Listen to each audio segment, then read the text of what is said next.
नमस्कार. तुम्हाला सगळ्यांना दिवाळी कशी गेली? मला तर छान गेली. छान म्हणजे पहिल्यासारखी नक्कीच नाही. कारण आधीची दिवाळी ही आनंदाची तर होतीच, पण मजा-मस्तीचीही होती. आता तेवढी मजा करता येत नाही, कारण जबाबदाऱ्या आहेत. हो, पण दिवाळीमध्ये वातावरण जणू काही मन प्रफुल्लित करणारं असतं. आधीचं दिवाळीचं वातावरण ही तसंच होतं.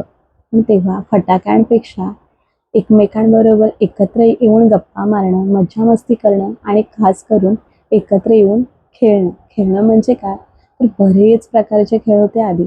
तसं काही आता उरलं नाही. आता मोबाईलवर गेम खेळण्यातच मुलांचा वेळ जातो. खरंच. आधीची दिवाळी खरंच खूप छान होती. आताची दिवाळी ही छानच आहे. पहिल्यासारखंच जणू काही वातावरण एकदम मन प्रसन्न करून टाकणारं असतं. असं वातावरण रोज नसतं.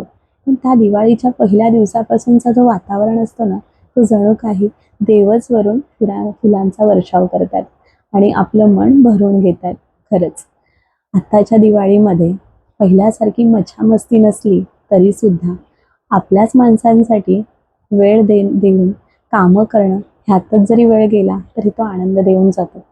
कधीच वाटत नव्हतं, की आपली ही दिवाळी अशी घरातच वावरण्यात जाईल. खरंच. कशी गेली तुमची दिवाळी? आता आपल्याला स्वतःला कपडे घेताना आपण 10 वेळा विचार करतो. अरे, मी एवढे महागडे कपडे घेऊ का? की नको? घेतले तर ते पडूनच राहतील. हो, पडूनच राहतील कपाटात असं वाटतं. पण जेव्हा आपले आई-बाबा कपडे घ्यायचे, त्यावेळेला हा का नाही विचार आला? आता कपडे घेताना आपण 10दा विचार करतो. पण तेव्हा आपले आई-वडील आपल्याला विचार न करता कपडे घ्यायचे. आता जरी आपण स्वतःसाठी तेवढे महागडे घेत नसलो, तरी आपल्या मुलांसाठी नक्कीच घेतो. तेव्हा कळतं, की आई-वडिलांना मुलांसाठी काही करताना कधीच मनात शंका येत नाही.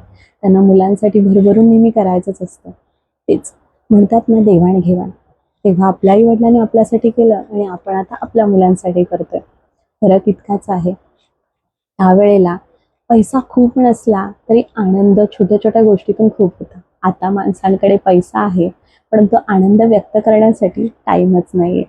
तुमची दिवाळी आणि आमची दिवाळी सारखीच असते.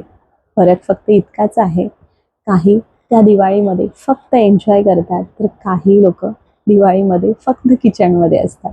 हो, कशी गेली तुमची दिवाळी? नक्की कमेंट करून सांगा. Bye bye.